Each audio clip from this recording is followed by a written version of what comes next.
سنن ابن ماجہ کی روایت ہے حضرت ابو ہریرہ سے رضی اللہ تعالی عنہ قال قال رسول اللہ صلی اللہ علیہ وسلم اذا وقعت الملاحم بعث اللہ بعثا من الموالی هم اکرم العرب فرسا واجودہ سلاحا یوید اللہ بہم الدین، رواہ ابن ماجہ عن ابی ہریرہ رضی اللہ تعالی عنہ۔ جب ملاحم کا دور شروع ہوگا تو اللہ تعالیٰ اٹھائے گا ایک لشکر یا لشکروں پر لشکر موالی میں سے۔ موالی کون ہے؟ عربوں نے جب فتح کیا تھا اس پورے علاقے کو خلافت راشدہ کے دوران، اور پھر وہ لوگ جو ہے، ایک رائے تو یہ تھی کہ انہیں غلام بنایا جائے سارے آبادیوں کو، لیکن یہ کہ حضرت عمر کا اجتہاد تھا، اس کے مطابق جو ان کو غلام نہیں بنایا گیا تو وہ موالی کی حیثیت رکھتے ہیں۔ عربوں میں دم نہیں ہے، موالی میں سے لشکر اٹھیں گے کہ جو در حقیقت حضرت مہدی کی حکومت کو قائم کریں گے۔ دوسری حدیث سنیے عن عبداللہ بن الحارث رضی اللہ تعالی عنہ، اور یہ ابن ماجہ کی روایت ہے قال قال رسول اللہ صلی اللہ علیہ وسلم یخرج الناس من المشرق فیوقعون للمہدی یعنی سلطان، لشکر نکلیں گے، لوگ آئیں گے مشرق سے اور وہ حضرت مہدی کی حکومت کو جمائیں گے اور قائم کریں گے۔ اب ذرا نوٹ کیجئے کہ جزیرہ نما عرب کے مشرق میں کون سے ملک ہیں؟ 3، ایران، افغانستان، پاکستان۔ یہ 3 سالڈ مسلم ممالک، مسلم آبادی اکثریت۔ ویسے تو یہ کہ آگے ہندوستان میں 20 کروڑ مسلمان ہیں، لیکن وہ 20 کروڑ جو ہے وہ تو 80 کروڑ کے اندر تحلیل ہو جاتے ہیں غیر مسلموں میں، لیکن یہاں جو معاملہ ہے یہ غالب اکثریت کا۔ ان میں سے ایران کا معاملہ جہاں تک ہے، نمبر 1 یہ کہ وہ شیعہ عقائد کے حصار میں بند ہے، اس سے ادھر ادھر ہونا اس کے لیے ممکن نہیں۔ حدیث میں یہ بھی آتا کہ اصفہان سے 70,000 یہودی دجال کا ساتھ دیں گے، لیکن بہرحال خراسان ایک صوبہ ہے افغانستان کا اس وقت بھی شمال مشرقی کونے میں، مجھے امید ہے وہاں سے خیر کی، کیونکہ خراسان کا لفظ وہاں پہ شامل ہے، اور حضور کی حدیث میں بعد میں آپ کو سناؤں گا کہ خراسان سے فوجیں چلیں گی جو یروشلم کو دوبارہ حاصل کریں گی، فتح کریں گی، جیسے پہلے یروشلم کھویا عربوں نے تھا، دوبارہ حاصل کیا تھا کرد نے، کرد خون صلاح الدین ایوبی رحمت اللہ علیہ، ایسے اب پھر عربوں نے کھویا ہے، لیکن لینے والے خراسان سے لشکر آئیں گے۔ یخرج من خراسان رایات سود لا یردها شیء حتی تنصب بإیلیا، خراسان کے علاقے سے کالے علم لے کر لشکر چلیں گے جن کے رخ کو کوئی موڑ نہیں سکے گا جب تک کہ وہ جا کر یروشلم میں نصب نہ ہو جائے۔ اس کے بعد نام آتا ہے پاکستان کا۔ یہ ہے میری اور آپ کی داستان، اور یہ ہے سبب جس کی وجہ سے کہ میں آپ سے یہ گفتگو کر رہا ہوں۔ اصل میں تو کس لیے؟ محض ایک علمی استفادہ، محض اپنی بات آراء کو ظاہر کرنے کا شوق نہیں، بلکہ یہ کہ اپنی ذمہ داری ہم پہچانے کہ ہم کس مقام پر کھڑے ہیں۔ دیکھیے، اس پاکستان کے بارے میں یا ہندوستان کے بارے میں علامہ اقبال نے کہا تھا اپنے ترانہ ملی میں، میر عرب کو آئی ٹھنڈی ہوا جہاں سے، میرا وطن وہی ہے، میرا وطن وہی ہے۔ اور مجھے بتایا گیا کہ سنن ابی داؤد میں یہ روایت موجود ہے کہ حضور نے فرمایا کہ ہندوستان کی طرف سے مجھے ٹھنڈی ہوا آتی، اگرچہ مجھے وہ حدیث ابھی نہیں ملی ہے، لیکن حزب التحریر کا ایک کارڈ مجھے ملا تھا، تو اس میں اس حدیث کا اور اس میں ابو داؤد کی روایت کا حوالہ موجود تھا۔ لیکن میں جو چیز آپ کو بتا چکا ہوں وہ یہ کہ الف ثانی کا پورا تجدیدی کارنامہ اس ہندوستان کی سرزمین میں ہوا۔ مجدد الف ثانی شیخ احمد سرندی، شاہ ولی اللہ دہلوی، سید احمد بریلوی، وہ تو ہمارے پاکستان میں آ کر جو ہے ان کا خون جذب ہوا ارض پاکستان میں۔ پھر شیخ الہند مولانا محمود حسن۔ تحریک خلافت چلی تو صرف ہندوستان میں چلی اور کہیں نہیں چلی۔ آزادی کی تحریک چلی پوری دنیا میں، وہ نیشنلزم کی بنیاد پر چلی، ملے نیشنلزم، عرب نیشنلزم، ترک نیشنلزم۔ ہمارے ہاں چلی تو اسلام کے نام پر پاکستان کا مطلب کیا؟ لا الہ الا اللہ۔ پھر پاکستان قائم ہوا معجزے کے طور پر، بلکہ نازل ہوا ہے لیلۃ القدر میں، انا انزلناہ فی لیلۃ القدر، جیسے قرآن نازل ہوا لیلۃ القدر میں، یہ پاکستان بھی نازل ہوا لیلۃ القدر میں۔ اس کا برقرار رہنا ابھی تک معجزہ ہے۔ ہندو یہ سمجھتا تھا، کانگریس سمجھتی تھی کہ جھٹپٹ ختم ہو جائے گا۔ پھر یہ کہ اس کا قرارداد مقاصد کا پاس ہو جانا، مزید بھی اور اضافی دفعات دستور میں آ جانا، اب کمرشل انٹرسٹ کو ربا قرار دے کر حرام قرار دینا، یہ سارے لینڈ مارکس ہیں کہ جو اشارہ کر رہے ہیں کسی چیز کی طرف۔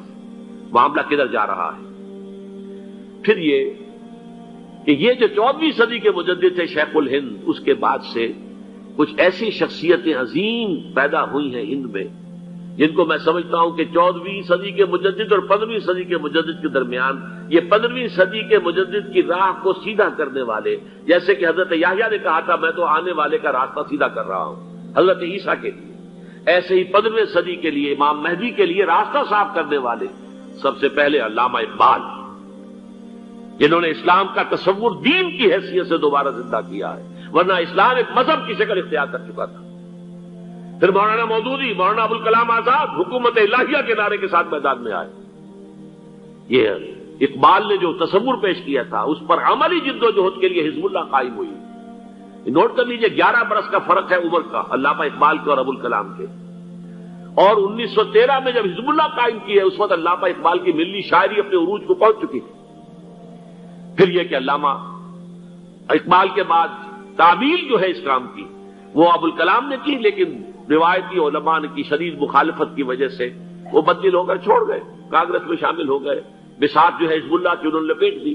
پھر مولانا مودودی آئے، انہوں نے وہ ڈور جو ہے اس کا سرا تھاما، جماعت اسلامی قائم کی حکومت الہیہ ہی کے قیام کے لیے، اگرچہ میرے نزدیک یہ کہ وہ انتخابی اور ایک قومی سیاست کی ایک جماعت بن کر پاکستان میں جو ہے دلدل میں پھنس گئی ہے۔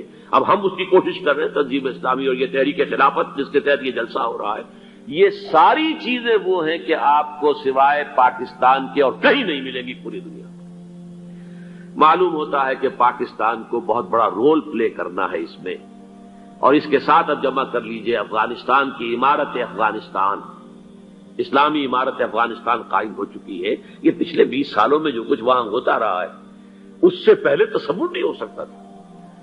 کابل جو ہے وہ تو جیسے پیرس کا تمدن تھا ویسے کابل کا تھا، وہی لباس، وہی سکرٹس۔ یہاں جب آئے تھے شاہ ظاہر شاہ سرکاری دورے پر تو ان کی جو ملکہ صاحبہ تھی ان کے ساتھ وہ سکرٹ میں ملبوس تھی۔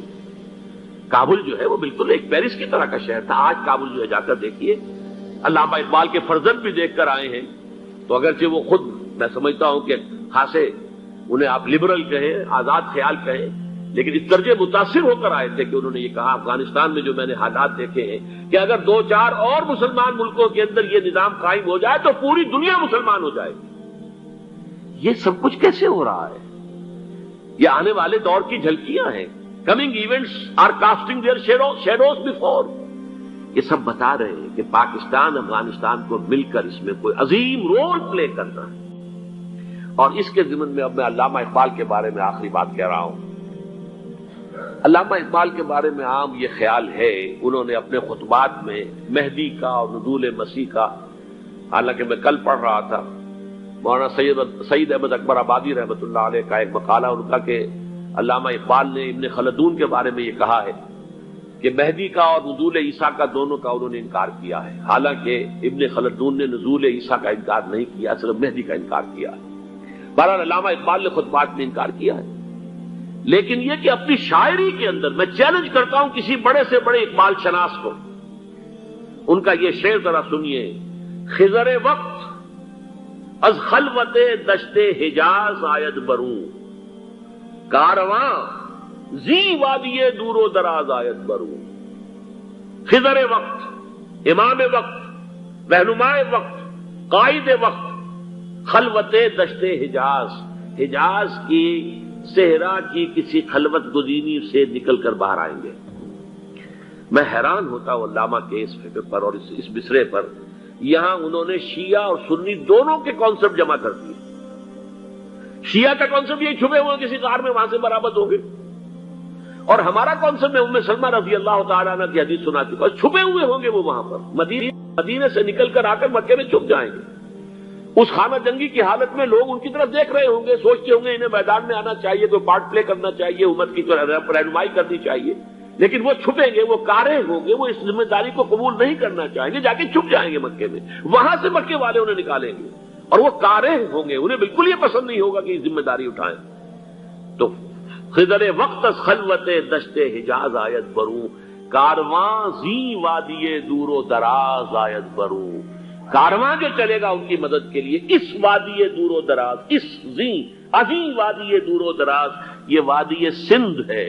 وادی سندھ جو ہے ہم سمجھتے ہیں کہ صرف یہ پاکستان اور پنجاب جو ہے یہ اس میں شامل ہے. سندھ اور پنجاب نہیں، افغانستان کا پورا مشرقی علاقہ اس میں شامل ہے. جیسے دریائے جیلم سندھ میں جا رہا ہے، جیسے دریائے گلگت سندھ میں آ کر ملتا ہے، جیسے دریائے چناب اور راوی اور جیلم اور یہ سب جا رہے ہیں اور آ رہے ہیں، اسی طرح دریائے کابل کہاں سے آ رہا ہے، دریائے گومل کہاں سے آ رہا ہے، ٹوچی کہاں سے آ رہا ہے.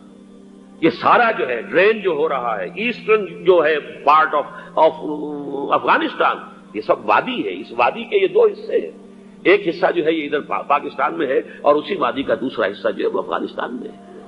کارواں زی وادی دور و دراز آیت برو، کارواں چلے گا یہاں سے. یخرج ناس من المشرق یؤتون للمہدی یعنی سلطان ہی، مشرق سے فوجیں چلیں گی کہ جو مہدی کی حکومت قائم کریں گی. اور یخرج من خراسان رایات و سود، اور خراسان سے سیاہ پرچم چلیں گے کہ جن کا رخ کوئی موڑ نہیں سکے گا. حتی تنصب بیلیا، یہاں تک کہ وہ جا کر یروشلم کے اندر نصب ہو جائیں گے.